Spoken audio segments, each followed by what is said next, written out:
Hello, and welcome to our podcast. I'm Dani, and today Great.com talks with Dr. Cheryl McLennan Weir, the Executive Director of the Center for Independence of the Disabled in New York, or CIDNY. If you haven't heard of them, their mission is to ensure full integration, independence, and equal opportunity for people with disabilities.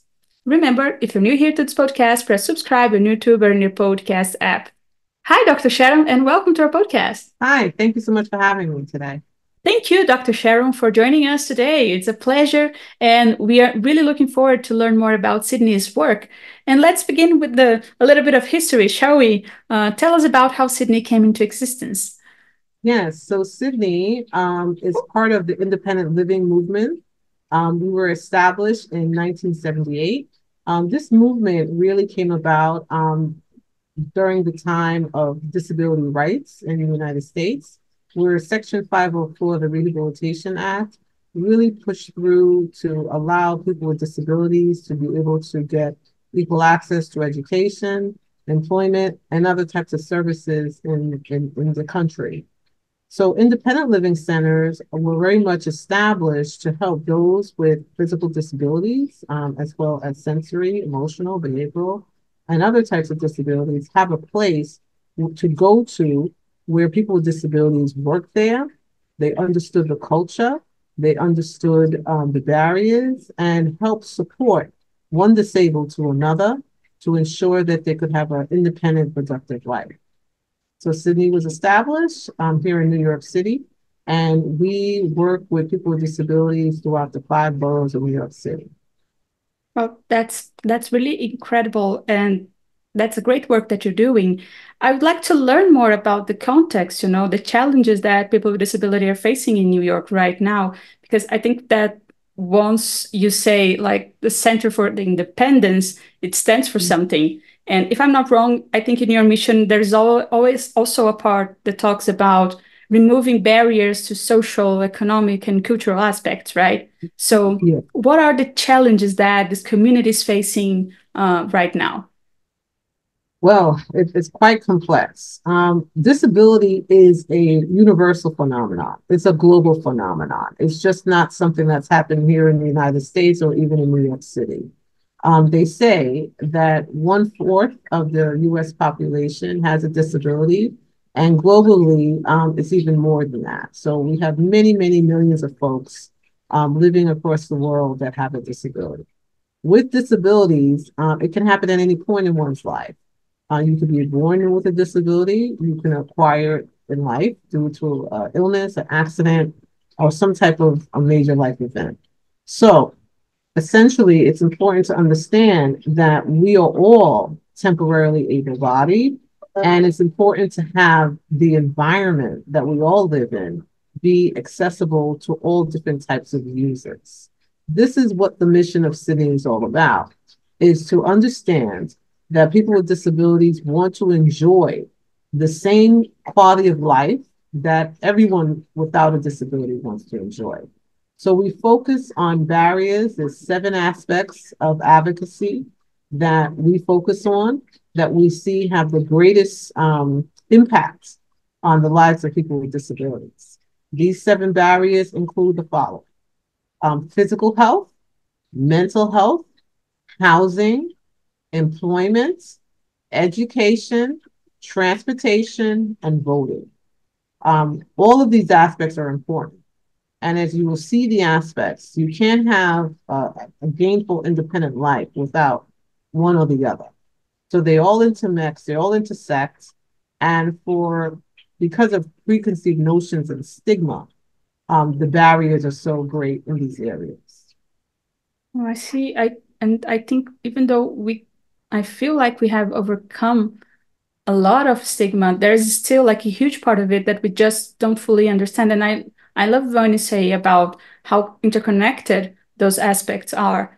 And talking about it, I would like to learn more about the programs that you have, right? Your approach to helping out and making these challenges something possible to overcome. How your programs work? Let us know more about it. Yes. So CIDNY has over 30 federal, state, city, and foundation contracts which focus on these 7 areas of barriers or what I call life achievements. Okay.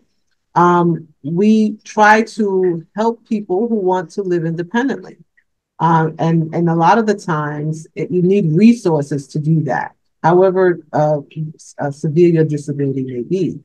So we have programs that focus on helping people get health care, allowing them to acquire the medical need, maybe physical or a mental health issues. So they need insurance, they need benefits.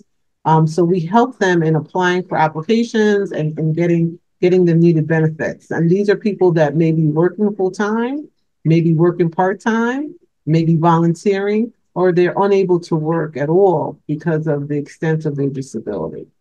We also help folks in navigating accessible housing. Here in New York City, we are faced with buildings that are quite old. And because of that, we have a lot of buildings that are, they're just based on stairs. So they may not have elevators or have active um, access to ramps and things like that. So it becomes a challenge in trying to find an apartment or a home to live in. And also, too, because disability is so fluid and it can happen at any point in your life, you may be living in an apartment or a house, temporarily able bodied, and then something happens. Maybe you acquire a stroke or some other disorder that now precludes you from being able to live in that house or apartment. So then we have to think about how do we convert that apartment or home, if possible, to acquire for you to live there independently, or maybe you have to start all over and start looking for a different place to live because of the extent of your disability. We understand that people with disabilities are citizens, they are consumers, they are travelers, they enjoy recreation, they work, they pay taxes, they want to have families and children, they want to enjoy sex, they want to go to arts and sports and everything else that people living here in the United States want to enjoy.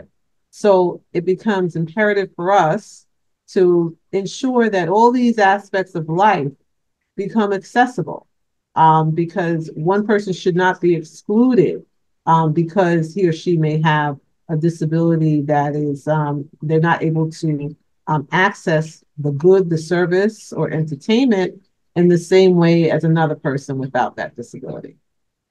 Oh, great. Thank you for this. And Dr. Sharon, you mentioned before your work with Sydney's work with advocacy, right? Like fighting for different policies. And if I'm not wrong, there is also a side of it that involves education, right?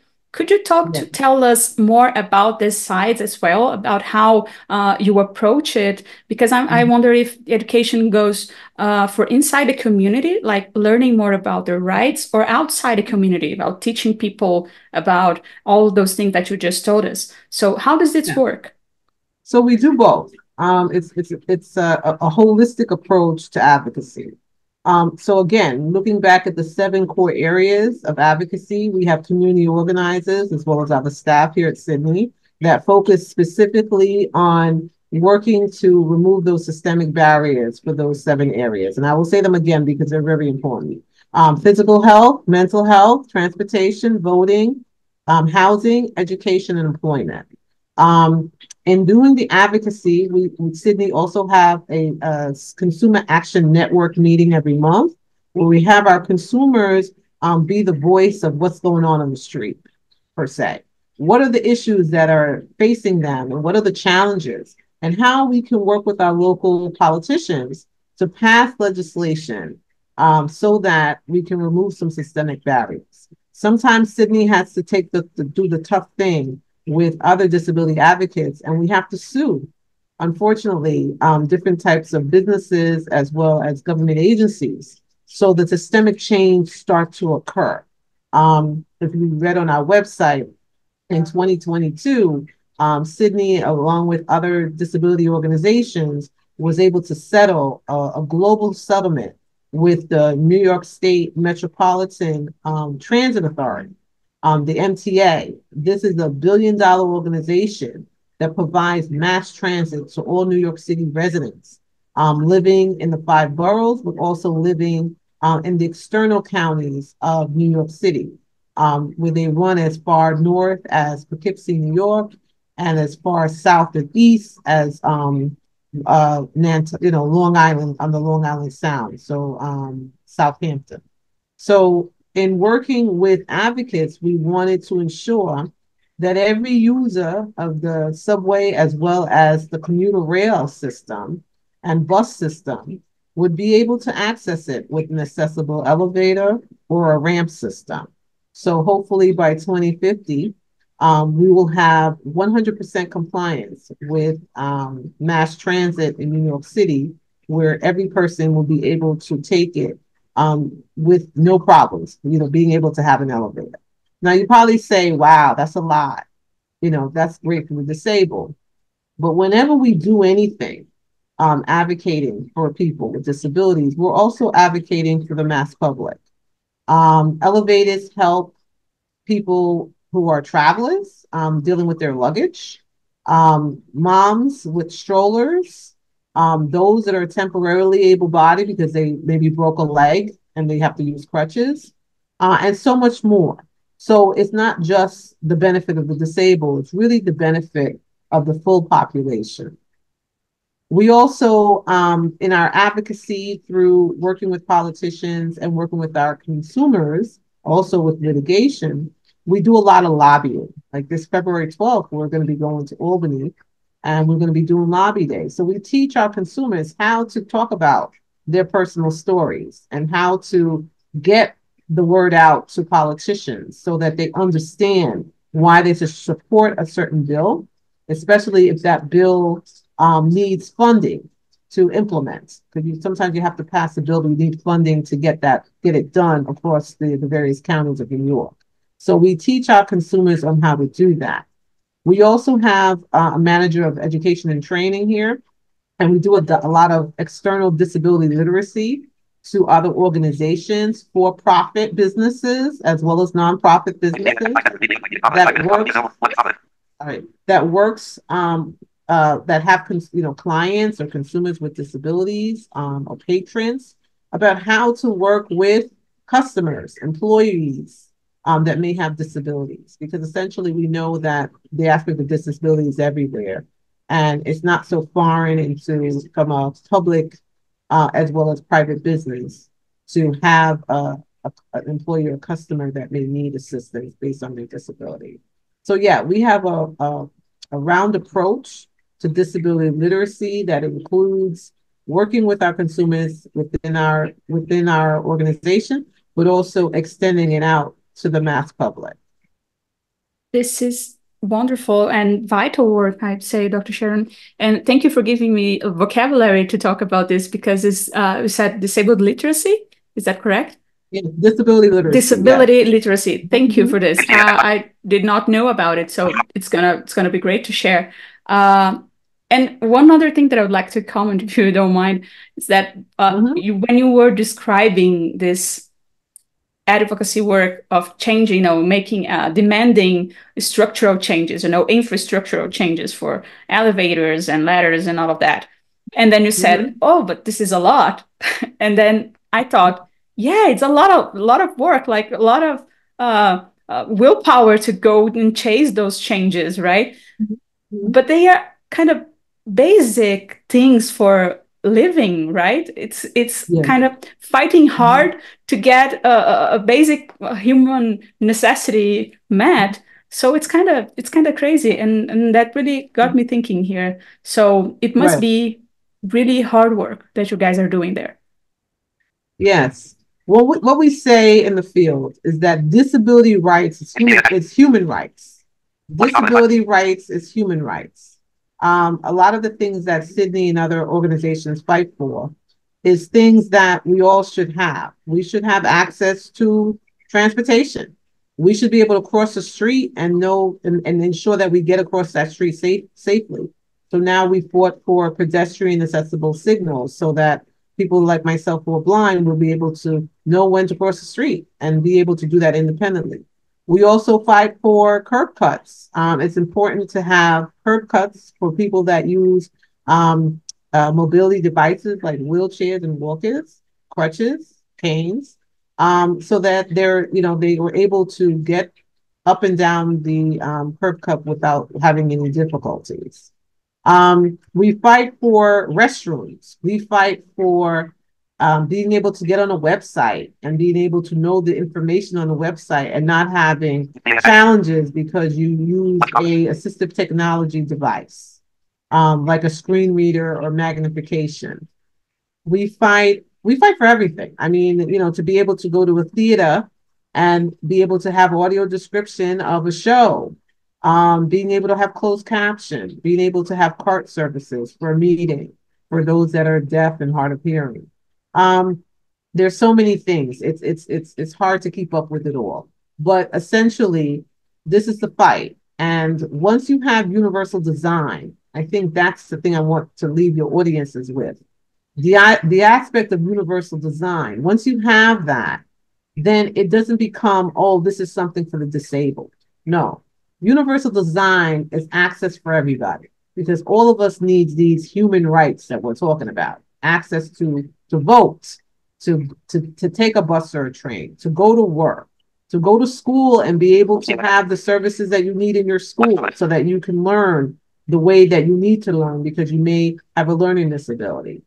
Being able to go to the supermarket and get food, that you know where the things are, if you're blind, but also being able to have access to the supermarket if you're in a wheelchair, being able to go to the bathroom independently, have a stall that you're able to fit into, because you may have a wheelchair, you may be overweight. There's so many things. These are human rights. It's not just for one population. Absolutely, absolutely. Human rights. I I'm really being educated today. Thank you so much for this, Dr. Sharon. And then I think my next question for you is for every one of us that are listening or watching us on YouTube right now, if they would like to get involved, what are the best ways to help Sydney keep going? Well, we need money. I don't know how else to say it. We are a nonprofit 501c, and every dollar, every penny goes directly to the service of working with the disabled. So you can go to our website, cidny.org/donate, and donate a buck or two or three. Whatever you can give can help us. Because when you give to CIDNY, you are giving to systemic change, where if you come visit New York City, you will see the difference in accessibility as you travel around the city. And also, if you decide to live in New York City, you'll be able to live independently no matter what your age is. Okay. We know that we have a baby booming population globally. It's not just in the United States, it's globally. So it's important to understand as baby boomers age, their requirements for living and accessibility will also increase. So it makes sense to contribute to an environment. You talk about climate change, right? Climate change is going to impact accessibility for people with disabilities and for those that are getting older. So it's important to understand that when you support accessibility, you are supporting a global phenomenon that's important everywhere you are, not just in New York City. Thank you so much for joining us today, Dr. Sharon. I will make sure to add the website for Sydney on the description of this episode so people can get in touch with you, either to learn more about it or to get involved if they can. So thank you. Thank you. This was a great conversation. Thank you so much for having us. Remember, CIDNY.org. Thank you. And for everyone listening, also, thank you so much. And remember, if you enjoyed this episode, press subscribe on YouTube or in your podcast app, because that shows the algorithms that this is an important conversation. And more people can learn about the importance of the Center for Independence of the Disabled New York.